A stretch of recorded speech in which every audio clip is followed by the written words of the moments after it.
For our lavish anniversary dinner, I was told, sorry, you're not invited. Leave. Then they called security and said, get this beggar out. So I walked away, quietly canceled every payment, party, and trip, $62K worth. Minutes later, my phone blew up with 36 missed calls, and then someone showed up at my door. I headed straight to my parents. Can you imagine spending over $18,000 on your parents' anniversary party, buying them a lavish $5,000 gift, only to be thrown out of the celebration by security, called a beggar by your own father? Because that's exactly what happened to me.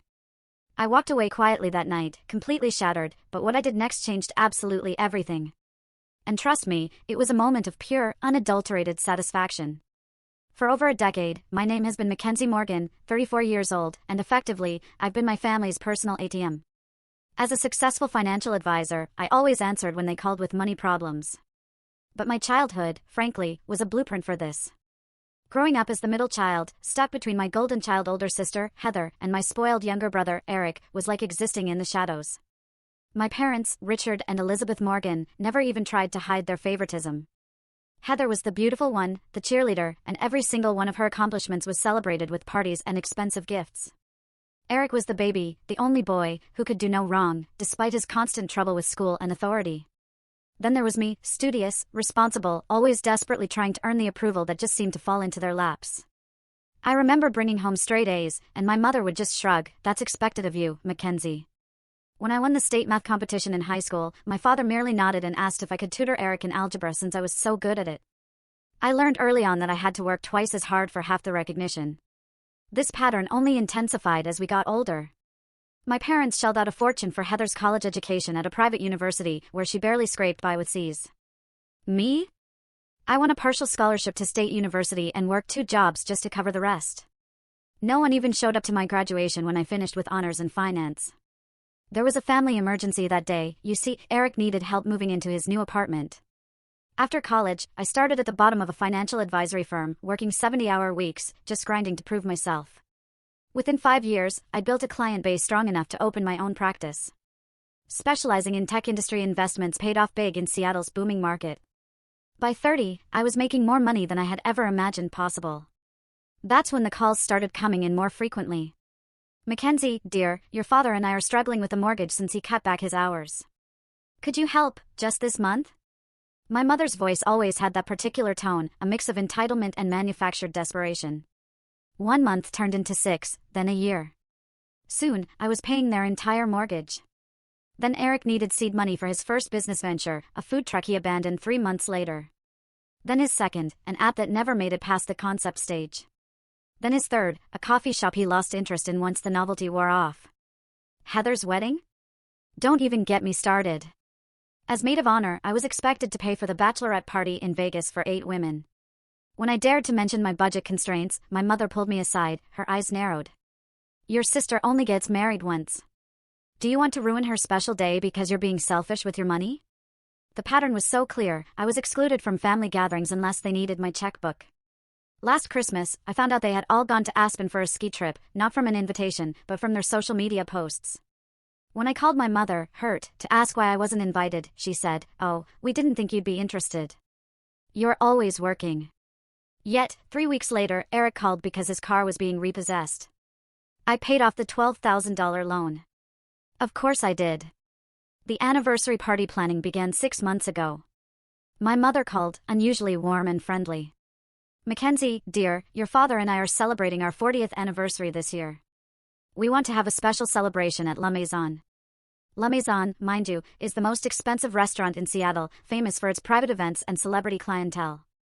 When I looked it up later, I realized the rental alone would cost thousands. That sounds wonderful, Mom, I said, genuinely happy to be included in the planning for once. We'll need your help with the deposit, she continued, her voice taking on that familiar, expectant tone. It's $18,000 for the private dining room and initial catering commitment. I swallowed hard. That was a significant sum, even for me. But I wanted to be part of this family milestone. Of course, I can help with that. Perfect. I'll have the event planner call you for the credit card details. We're thinking about 60 guests. 60 guests? That's quite a gathering. Who all is coming? I asked, already calculating the final bill would likely exceed $50,000. Oh, just family and close friends, my mother replied vaguely. We'll send you the details later. The details never came. Each time I asked about the event planning, my questions were deflected. Don't worry about it, Mackenzie, just focus on your work. We know how busy you are. 2 weeks before the event, I called my sister to ask what I should wear. Oh. Heather sounded surprised. Are you coming? I thought you'd be too busy. Of course I'm coming. I paid the deposit, I said, confusion evident in my voice. Right, well, it's formal, black tie, she quickly changed the subject. I spent the next week finding the perfect dress, a classic black Valentino that cost more than most people's monthly rent. I bought a set of matching Patek Philippe watches for my parents, knowing my father had always admired the brand but claimed it was too extravagant. The gift cost $5,000, but I wanted to see their faces when they opened it. The event was scheduled for Saturday, April 24th. As the day approached, I felt a familiar anxiety. Despite all evidence to the contrary, I still harbored this crazy hope that this time would be different. This time, I would be welcomed as a daughter, not just a financial resource. How wrong I was. April 24th arrived with perfect Seattle weather, a rare, sunny spring day with clear blue skies. I spent extra time getting ready, having my hair and makeup professionally done. The stylist curled my chestnut hair into elegant waves that framed my face. My makeup was subtle but polished, highlighting my green eyes, the only feature my mother had ever complimented. The black Valentino dress fit perfectly, accentuating my figure without being flashy. I paired it with simple diamond studs and the sapphire pendant my grandmother had left me, the only family member who had ever shown me unconditional love. The gift box with the watches sat on my passenger seat, wrapped in silver paper with a beautiful blue bow. La Maison was located in downtown Seattle, occupying the top floor of a historic building with views of Elliott Bay. I validated my car and walked into the marble lobby, excitement and nervousness battling in my stomach. The elevator attendant nodded respectfully as I stepped in. Private event for the Morgans, I told him. Top floor, ma'am, he replied. When I reached the restaurant's entrance, a hostess in a sleek black uniform greeted me. The space behind her was transformed with elegant floral arrangements and soft lighting. I could hear the murmur of conversation and gentle classical music. Good evening, I'm here for the Morgan anniversary celebration, I said with a smile. She glanced down at her tablet, scrolling through what I assumed was the guest list. Her brow furrowed slightly. Your name, please? Mackenzie Morgan. I'm Richard and Elizabeth's daughter. She scrolled again, looking increasingly uncomfortable. I'm sorry, I don't see your name on our list. My smile faltered. There must be a mistake. I'm their daughter. I actually paid the deposit for this event. The hostess gave me an apologetic look. Let me check with the event coordinator. As she stepped away, I caught glimpses of the celebration through the partially open doors. The room was beautifully decorated with white roses and silver accents. I recognized my Uncle Thomas laughing with a glass of champagne. My cousin Rebecca was taking photos near a large anniversary cake. Everyone was dressed elegantly, exactly as I had been told. The hostess returned with a woman in a tailored suit who introduced herself as the event coordinator. Miss Morgan, I understand there's some confusion. Your name isn't on our approved guest list. That's impossible. I insisted, my cheeks beginning to flush with embarrassment. I'm their daughter. I paid the $18,000 deposit for this event. She nodded uncomfortably. Yes, we have record of your payment. However, the final guest list was approved by Mr. and Mrs. Morgan personally, and you're not on it. Perhaps there was a miscommunication? People were starting to look our way. I clutched my gift tighter, trying to maintain my composure. May I speak with my parents, please? I'll see if they're available, she replied, disappearing through the doors. I stood in the lobby, acutely aware of being watched by the restaurant staff. Minutes ticked by. I saw more family members arrive. Heather and her husband, with their 2 children, all dressed impeccably. She saw me waiting in the lobby, but quickly averted her eyes, hurrying past without acknowledgement. Eric arrived next, with his latest girlfriend. He at least had the decency to look embarrassed when he spotted me, mumbling something to his date before they were quickly ushered inside. After 15 excruciating minutes, the doors opened again. Instead of the event coordinator, my parents emerged. My mother looked stunning in a silver gown, her blonde hair perfectly styled. My father was distinguished in his tuxedo, a crystal champagne flute in his hand. Mackenzie, my mother said, her voice low and irritated. What are you doing here? I stared at them in disbelief. What do you mean? It's your anniversary celebration. I paid for it. My father glanced around, clearly concerned about making a scene. We appreciate the financial contribution, but this is a family-only event. The words hit me like a physical blow. I am family. I'm your daughter. You know what we mean, my mother sighed impatiently. This is for people who are actually involved in our lives. We didn't think you'd actually come. You're always working. I held out the gift box, my hand trembling slightly. I bought you something special. My mother didn't even look at it. You can send it later. This isn't a good time. Behind them, I could see curious faces watching the exchange. My Aunt Catherine looked concerned. Heather was whispering to her husband. Eric was studiously avoiding the scene. I don't understand, I said, my voice breaking slightly. I paid for this party. How can I not be welcome at it? My father's expression hardened. He set his champagne glass on a nearby table and gestured to someone behind him. A security guard in a dark suit approached. Please remove this woman, my father said coldly. She's disturbing our private event. The security guard looked uncomfortable but stepped forward. Ma'am, I'll have to ask you to leave. I couldn't believe what was happening. Dad, you can't be serious. His next words would burn in my memory forever. Get this beggar out of here. Beggar. The word echoed in my head as the security guard gently but firmly took my elbow. I'm sorry, ma'am, he murmured, clearly embarrassed by the situation. I need to escort you out. I was too shocked to resist. As I was led toward the elevator, I could feel dozens of eyes on my back. The beautiful gift box was still clutched in my hand. The last thing I saw before the doors closed was my mother returning to the party, already laughing at something someone had said, as if her middle child hadn't just been publicly humiliated and ejected. The elevator ride down was silent. The security guard avoided eye contact. When we reached the lobby, he released my arm. Your car, ma'am? He asked quietly. I can find it myself, I managed to say, my voice barely audible. I walked through the lobby on wobbly legs, acutely aware of the curious glances from the staff and other restaurant patrons. My face burned with humiliation. The valet brought my car without comment, though I could swear I saw pity in his eyes as he handed me the keys. I placed the gift box carefully on the passenger seat, started the engine, and drove away from La Maison, away from the family that had just made it abundantly clear that my only value to them was financial. The drive home passed in a blur. My vision tunneled as I navigated through downtown Seattle on autopilot. At one point, I nearly sideswiped a car when changing lanes, the angry honk barely registered through my shock. Beggar.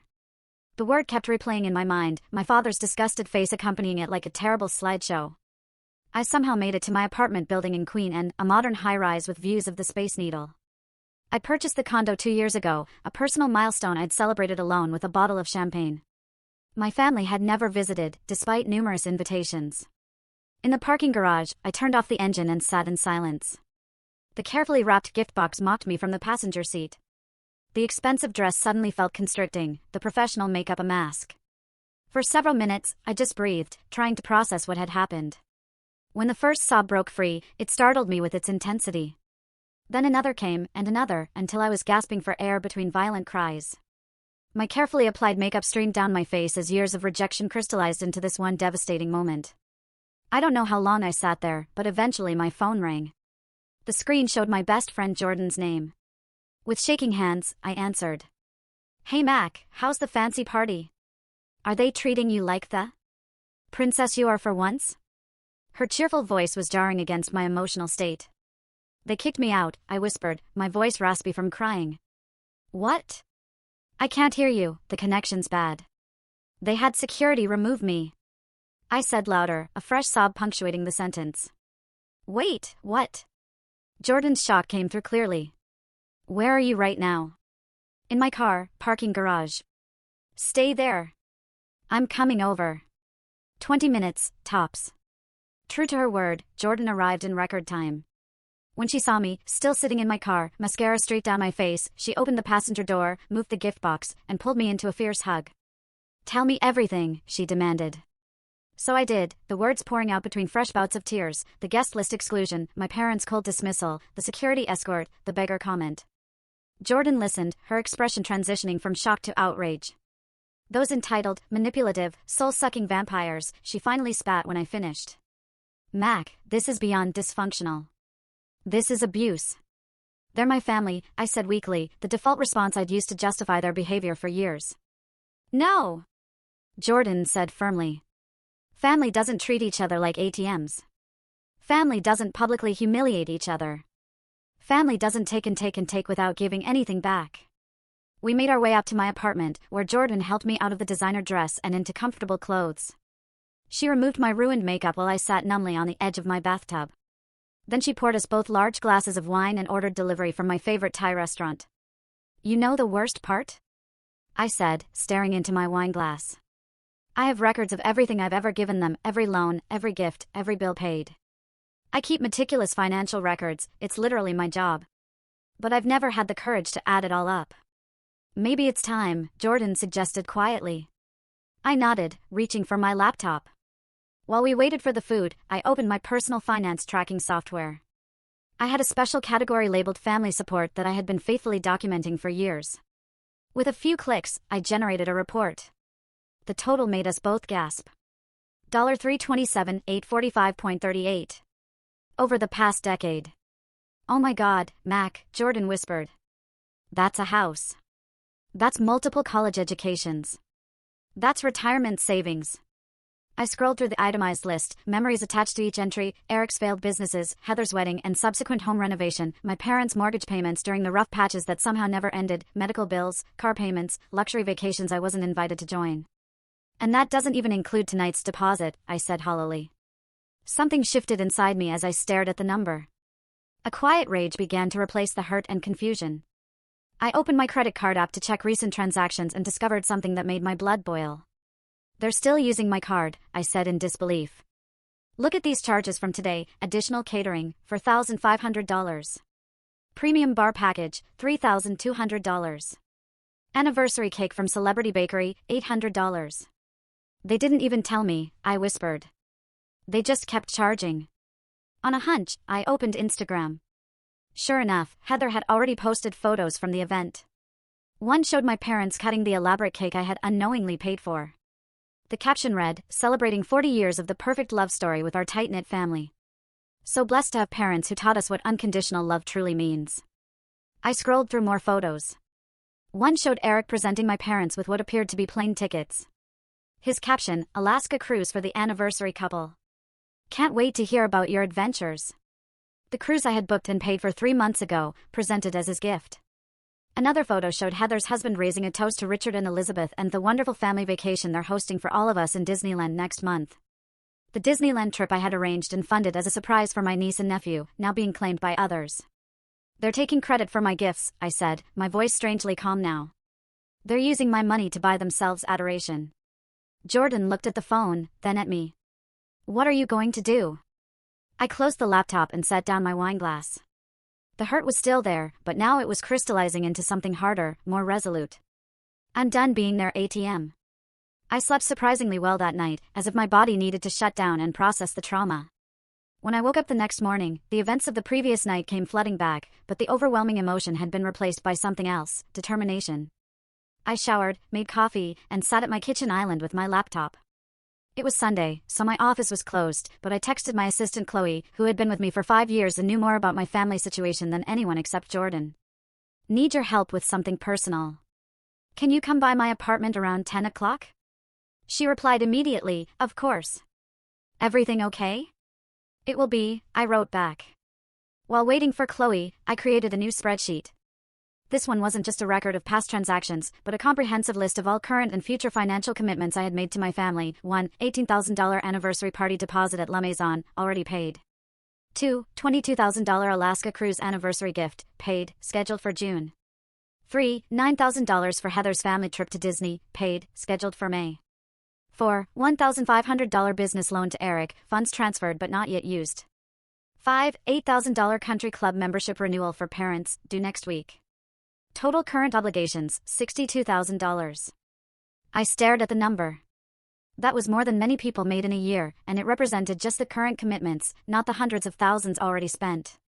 When Chloe arrived, her eyes widened at my appearance. Despite the shower and coffee, I clearly looked rough. What happened? She asked, setting down her laptop bag. I told her everything, keeping my voice steady and factual. Chloe had witnessed many phone calls from my family over the years, always about money, always urgent. She had seen me drop everything to wire funds or make calls on their behalf. But even she was shocked by the anniversary party story. "That's beyond cruel," she said when I finished. "What do you need from me?" "I need to know my legal position on these financial commitments," I said, showing her the spreadsheet. "What can I cancel? What am I legally obligated to follow through on?" Chloe, efficient as always, got to work. She called a lawyer friend who specialized in family law and put him on speaker. Without using names, she outlined the situation. "The deposit for the event that already occurred is gone," the lawyer advised. "But reservations for future events that were made with your credit card are different. You have every right to cancel those, especially if there was no written agreement that these were gifts." "And the business loan?" I asked.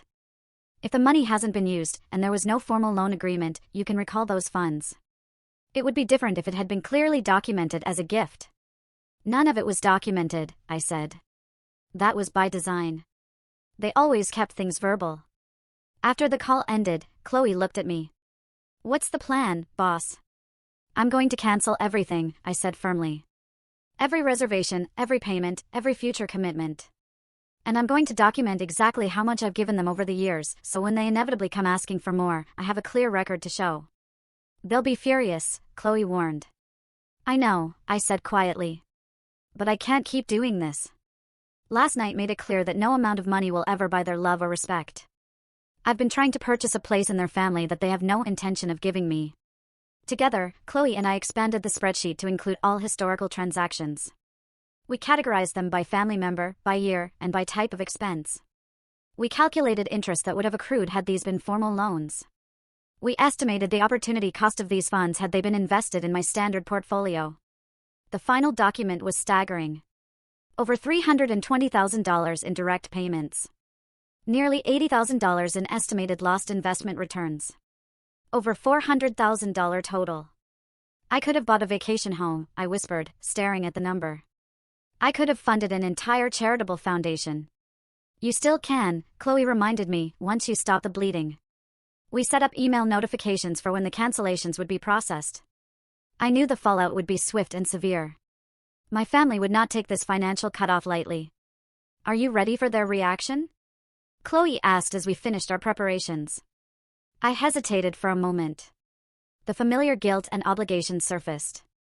Images flashed through my mind, my mother's tears, my father's anger, my siblings' accusations. The family bonds, however dysfunctional, that had defined my entire life. Then I remembered standing in that restaurant lobby, the security guard's grip on my elbow, my father's voice, *, "Get this beggar out of here." Yes, I said, my resolve hardening.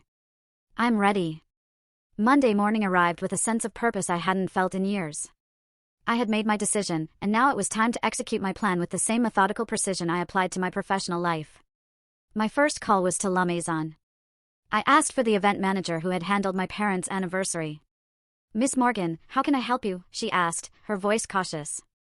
She clearly remembered the previous night's scene. "I'd like to discuss the charges to my credit card from last night's event," I said calmly. Yes, the final bill came to $23,475, including the additional services requested on site. "The charge will process today." I did not authorize those additional charges, I stated. I approved only the initial $18,000 deposit. Furthermore, I was refused entry to the event despite funding it. There was an uncomfortable pause. "I see. This is unusual. What would you like us to do?" "I will not dispute the initial deposit," I said, "but I want the additional charges cancelled immediately, and I'd like the record to show that the remainder of the bill should go to Richard and Elizabeth Morgan directly." "I understand," she said carefully. "And the deposit?" I had considered demanding it back, but something else occurred to me. "Please redirect the deposit as a donation to Seattle Children's Hospital. I'd like the donation to be anonymous." "Can you arrange that?" She sounded surprised but pleased. "Yes, we can definitely do that. I'll email you confirmation once it's processed." Next, I called the cruise line. The Alaska voyage was scheduled for June, a 7-day luxury trip I had booked for my parents' anniversary gift. "I need to cancel a reservation," I told the customer service representative. "Booking number AC789542, the Alaska Glaciers Deluxe Package for 2. This is a premium reservation with a strict cancellation policy. There will be a fee." That's fine, I replied. Please process the cancellation and refund the remaining amount to my original payment method. And should we notify the travelers of the cancellation? I considered this. No, that won't be necessary. I'll handle that personally. The Disney trip cancellation was next. This one was harder emotionally, as I pictured my niece and nephew's disappointment. They were innocent in all this, but I couldn't separate them from their mother's behavior. Still, I made a mental note to perhaps send them gift cards directly for their birthdays. I need to cancel the Morgan family package at Disney World, May 15th to 20th, I told the Disney representative. Of course. The cancellation fee is 20% of the package price. That's acceptable, I said. For Eric's business loan, I contacted my bank and explained that I needed to freeze the funds in the business account I had set up. Since the account was in my name, with Eric as an authorized user, I had the right to restrict access. The funds haven't been touched yet, the bank manager confirmed. We can freeze the account immediately. Please do, I said, and send me confirmation when it's done. The country club membership renewal was the easiest, a simple call to the membership office. I won't be renewing the Morgan family membership this year. Mr. and Mrs. Morgan have been members for 8 years, the membership director noted. They'll be disappointed. I'm sure they will, I replied, feeling nothing. By noon, all cancellations had been processed. The only thing left was to prepare for the inevitable backlash. I drafted a simple automatic reply for my family's numbers, financial services permanently discontinued. All inquiries will be directed to this automated response. I scheduled it to activate at 5 p.m., giving the various organizations time to process the cancellations and potentially notify my family. Then, I blocked their numbers, temporarily, not permanently, as I wanted to see their reactions, but I needed a buffer to prepare myself. That evening, Jordan came over with takeout and wine to provide moral support. It's done, I told her as we sat on my balcony overlooking the Seattle skyline. Everything's cancelled. How do you feel? She asked. I considered the question carefully. Lighter. Like I've put down a burden I've been carrying so long I forgot what it felt like not to have it weighing me down. Any regrets? Not about the money, I said honestly. But I'm sad about what this reveals, that after all these years, all these sacrifices, they never really saw me as family, just as a resource. Jordan raised her glass. To your Independence Day. I clinked my glass against hers. To boundaries. We were halfway through dinner when my phone began to vibrate continuously. I had set it to silent but left it face up on the table. The screen lit up with notification after notification. Missed call from Mom, missed call from Dad, missed call from Heather, text from Eric, what the hell is going on with the business account? Missed call from Mom, voicemail from Dad, text from Heather, the Disney reservation is showing as cancelled. Fix this now. Missed call from Mom, email from Dad, call immediately. Emergency. The notifications kept coming, increasing in frequency and urgency. Within 20 minutes, I had 36 missed calls. Wow, Jordan said, watching the phone vibrate itself almost off the table. That didn't take long. I felt strangely calm as I watched the digital meltdown. They must have all found out at once. Are you going to respond? I shook my head. Not tonight. They need to sit with this feeling for a while. The feeling of having something they were counting on suddenly pulled away without explanation. Jordan gave me a look of admiration. You're handling this like a boss. I am a boss, I replied with the first genuine smile I'd felt in days. It's about time I remembered that. We finished dinner, and Jordan left around 9 p.m. I took a long bath, ignoring the continuing notifications from my phone. I slept deeply for the second night in a row, unburdened by the weight of impossible expectations. The pounding on my door started at 7 a.m. The aggressive knocking jolted me awake. For a moment, I was disoriented, but the angry voices in the hallway quickly reminded me of yesterday's events. Mackenzie, open this door right now. My father's voice, commanding as always. We know you're in there. My mother, shrill with indignation. I slipped on a robe and approached the door cautiously. Through the peephole, I could see my parents, Heather, and Eric, all crowded in the hallway. Their faces were contorted with anger, my father's complexion approaching dangerous levels of red. I took a deep breath and opened the door. What is the meaning of this? My father demanded, pushing past me into the apartment without waiting for an invitation. The others followed, creating a semicircle of fury in my living room. Good morning to you too, I said calmly, closing the door. I see you all got my messages. Messages? Heather shrieked. You canceled our Disney vacation without a word. Jackson and Emma have been looking forward to this for months. The cruise line called us, my mother added, her voice trembling with what I now recognized as manufactured emotion. They said our anniversary cruise was canceled. We'll be humiliated in front of our friends, we already announced it at the party. Eric stepped forward, his face twisted with self-righteous anger. You froze the business account. I have suppliers waiting for payment. You've destroyed my reputation. My father's voice cut through the cacophony. Fix this now. Whatever game you're playing stops immediately. They all stared at me expectantly, confident in their collective ability to bring me back in line. In the past, it would have worked. The guilt, the obligation, the desperate need for approval would have had me reaching for my phone to undo everything. But something had fundamentally changed inside me. No, I said simply.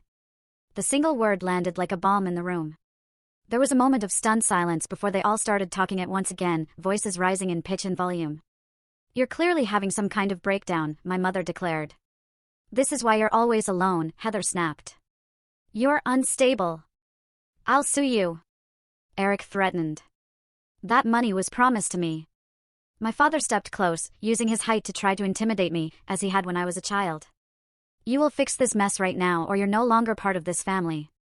I laughed then. A genuine laugh that stopped their tirade in its tracks. Not part of the family? When was I ever part of the family? When you needed your mortgage paid? When Eric needed another failed business funded? When Heather wanted a fairy tale wedding?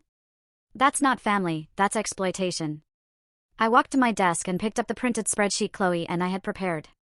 In the past 10 years, I have given this family $327,845.38. That doesn't include the additional $62,000 in current commitments I just canceled. I handed the document to my father, whose hand took it automatically. Everything is itemized there, every payment, every gift, every loan that was never repaid, plus the calculated interest and opportunity cost. They stared at the paper, momentarily silenced by this staggering figure. We're your family, my mother finally said, as if that explained and excused everything. Family doesn't have security remove me from an event I paid for, I replied evenly. Family doesn't call me a beggar. My father's head snapped up. You're being oversensitive. It was a misunderstanding. I walked to my phone and played the recording I'd made in my car after leaving the restaurant, my voice tearfully recounting exactly what had happened, every word still fresh in my memory. Then, the recording of his voice, get this beggar out of here. My father's face was perfectly captured. Heather at least had the decency to look uncomfortable. Eric studied his shoes. My mother's expression hardened. You're taking things out of context, she insisted. You're right, I agreed. I have been taking things out of context for years. I've been interpreting financial exploitation as love. I've been mistaking my usefulness for belonging. That stops now. So what? You're just cutting us off? Eric demanded. After everything we've done for you? I turned to him, genuinely curious. What exactly have you done for me, Eric? He opened his mouth, then closed it again, unable to cite a single example. This is how it's going to be, I said, addressing all of them. I will no longer provide financial support of any kind to any of you. No loans, no gifts, no payments. You are all adults with jobs, homes, and resources. Figure it out. You'll change your mind, my father said dismissively. You always do. Not this time, I replied. This time I have something worth more than your approval, my self-respect. You're being selfish, my mother accused. After all we've sacrificed for you. What sacrifices, Mom? Please enlighten me. When did any of you ever put me first? When did you ever show up for me when I needed emotional support, not just to collect a check? The silence was damning. You need help, Heather finally said. Professional help. On that, we agree, I replied. I started therapy last week. My therapist has a term for what's been happening, financial abuse. That's ridiculous, my father scoffed. You're the one cutting off your family when we need you. Need my money, I corrected. Not me. Never me. The conversation devolved from there. Threats were made, tears were shed. My character, mental health, and moral fiber were all called into question. I remained calm, repeating my position clearly each time they tried to find a crack in my resolve. After nearly an hour of emotional battering, they finally realized I wasn't going to cave. This isn't over, my father declared as they moved toward the door. You'll regret this decision. I already regret the past 10 years, I replied honestly. But I won't regret today. As they filed out, my mother turned back with one final attempt. What will people think when they hear how you've abandoned your family? I don't know, Mom, I said. What did they think when they watched you have security escort me out of a party I paid for? She had no answer for that. After they left, I leaned against the closed door, expecting to feel devastated.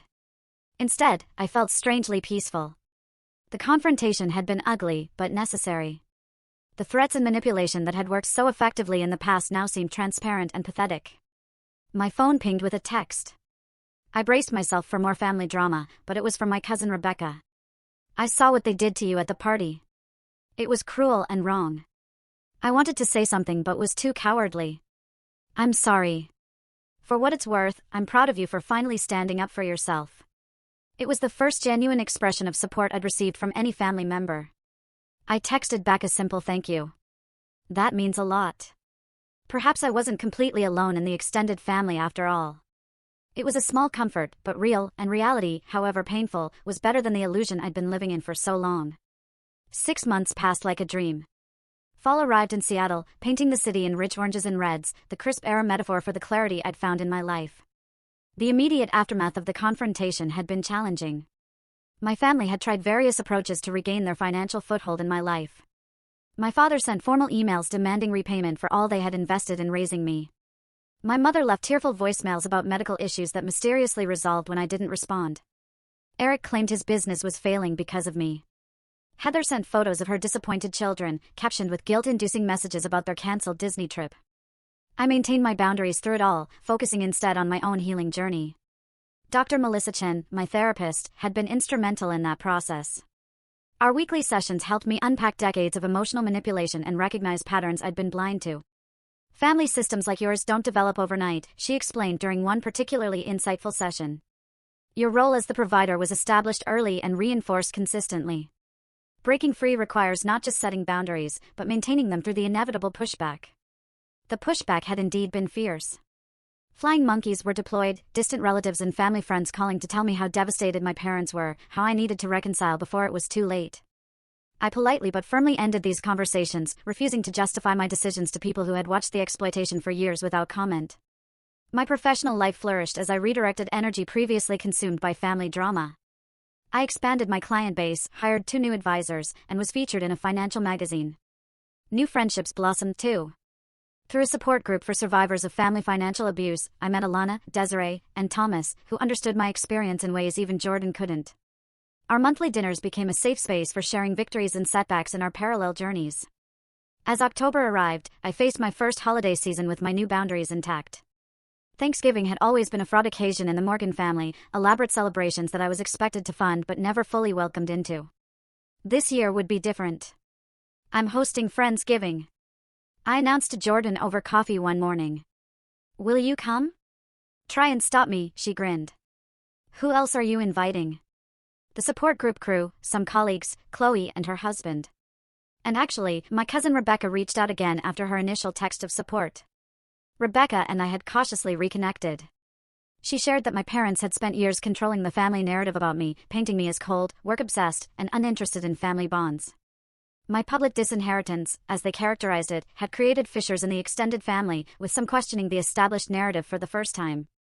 Rebecca said she and her husband want to come, I continued. And possibly my Aunt Catherine, your mom's sister. Jordan raised an eyebrow. Brave woman. Apparently she and Mom aren't speaking anymore. Catherine called her out about what happened at the anniversary party. The Friendsgiving dinner was a revelation. 16 people gathered in my apartment, none demanding anything from me except conversation and connection. Rebecca brought a homemade pumpkin pie and a decade of family gossip I'd been excluded from. Aunt Catherine arrived with an envelope. I should have given you this years ago, she said privately as guests mingled around us. Your grandmother asked me to pass it along after she died, but your mother convinced me to wait until you were more stable. She made air quotes around the last words, her disgust with the manipulation evident. Inside was a letter and a bank statement. I read the letter with growing amazement. My dearest Mackenzie, my grandmother had written. You have always been special to me, your intelligence, your kindness, your resilience. I see how your parents failed to appreciate these qualities, too blinded by their own needs to recognize your worth. I am leaving you this separate inheritance directly. Your mother doesn't know about it. Use it to build the life you deserve, not the ones they demand from you. I was waiting for you to stand up for yourself. When you do, Catherine will give you this letter. I have faith that day will come. All my love, Grandma Eleanor. The bank statement showed a trust in my name worth $175,000. It had been accumulating interest for 7 years since her death. She knew, I whispered to Catherine. She saw what was happening. Eleanor was nobody's fool, Catherine replied. She saw everything clearly. Including your strength. She knew you'd break free eventually. News about my family trickled into Rebecca and other channels. Without my financial support, certain realities had come crashing down. My parents had been forced to downsize from their large home to a condo. Eric's latest business venture had failed spectacularly without my emergency infusions of cash. Heather and her husband had cancelled their kitchen renovation plans. There were consequences for me too. I was officially disowned, my name allegedly removed from their wills, not that there would be much to inherit. I was no longer mentioned at family gatherings, according to Rebecca. My mother had even removed all photos of me from their home. Strangely, these developments caused me less pain than I had anticipated. The family I had desperately tried to buy my way into had never really existed. The love I had sought had always been conditional, based on what I could provide rather than who I was. In December, I received an unexpected message from my father. Unlike the angry demands of previous communications, this one was brief and subdued. Your mother and I are having coffee at Westlake Center tomorrow at 2 if you're available. We'd like to talk. I discussed it with Dr. Chin in our session that afternoon. What do you want to do? She asked. Part of me is curious, I admitted. Another part is afraid they'll try to pull me back in somehow. Those are both valid feelings. What boundaries would you need to make this meeting feel safe? I considered this carefully. Public place. Limited time. No financial discussions. Those sound like healthy boundaries, she nodded. Remember, you can leave at any time if they're not respected. I agreed to the meeting with clear parameters, 30 minutes, no discussion of money, public location only. My parents looked older when I saw them. My father's confident posture diminished, my mother's designer clothes replaced by more modest attire. For a moment, I felt the old pull of guilt and responsibility, but I breathed through it as Dr. Chin had taught me. Thank you for coming, my father said, uncharacteristically subdued. The conversation that followed was stilted and superficial, weather, current events, careful avoidance of anything meaningful. Finally, as our agreed-upon time neared its end, my mother reached across the table. We miss you, Mackenzie. I met her eyes directly. Do you miss me, or what I provided? She withdrew her hand. My father cleared his throat. We've had to make some adjustments, he acknowledged. It's been challenging. I imagine it has, I said neutrally. Your sister's children ask about you, my mother added. Especially at Christmas. I thought about Jackson and Emma, innocent in the adult drama. They can call me anytime. They're welcome in my home, without their parents. My mother's tone sharpened. My boundaries haven't changed, I replied calmly. I'm open to rebuilding relationships, but not financial relationships. They exchanged glances, a familiar silent communication that had always excluded me. My father sighed. We should go, he said to my mother. To me, think about what family really means, Mackenzie. I smiled slightly. I have. Every day for the past 6 months. As they walked away, I realized something profound, their power over me was gone. Not just financially, but emotionally. Their approval, so desperately sought for decades, no longer determined my worth. That evening, I hosted a holiday party in my apartment. Friends, colleagues, my growing circle of chosen family gathered to celebrate. Chloe brought her new baby. Jordan announced her engagement. Thomas from the support group shared that he'd finally sold his novel. As I looked around at these people who valued me for who I was, not what I could provide, I felt my grandmother's presence. She had seen this day coming. She had believed in my strength when I couldn't see it myself. The inheritance she'd left me remained largely untouched. I had established a small foundation with a portion of it, providing educational grants to young people estranged from family support systems. The rest waited for a purpose worthy of her faith in me. My phone buzzed with a text from Rebecca, proud of you for today. Boundaries intact. Eleanor would be beaming. I smiled and rejoined my guests. The apartment was warm with conversation and laughter, decorated with lights that reflected in the windows overlooking the Seattle skyline. This was what real family felt like, chosen, reciprocal, unconditional. The journey hadn't been easy. There would be more challenges ahead, more boundary tests, more moments of doubt. But I had found something more valuable than approval, more enduring than the false security of dysfunctional bonds. I had found myself. Have you ever had to set difficult boundaries with family or friends who saw you as an ATM rather than a person? Share your experience in the comments below. I'd love to hear from you. And if this story of breaking free from financial abuse resonated with you, please like, subscribe, and share with someone who might need to hear it. Remember, your worth isn't measured by what you provide others. It's inherent in who you are. Thank you for being part of this journey with me.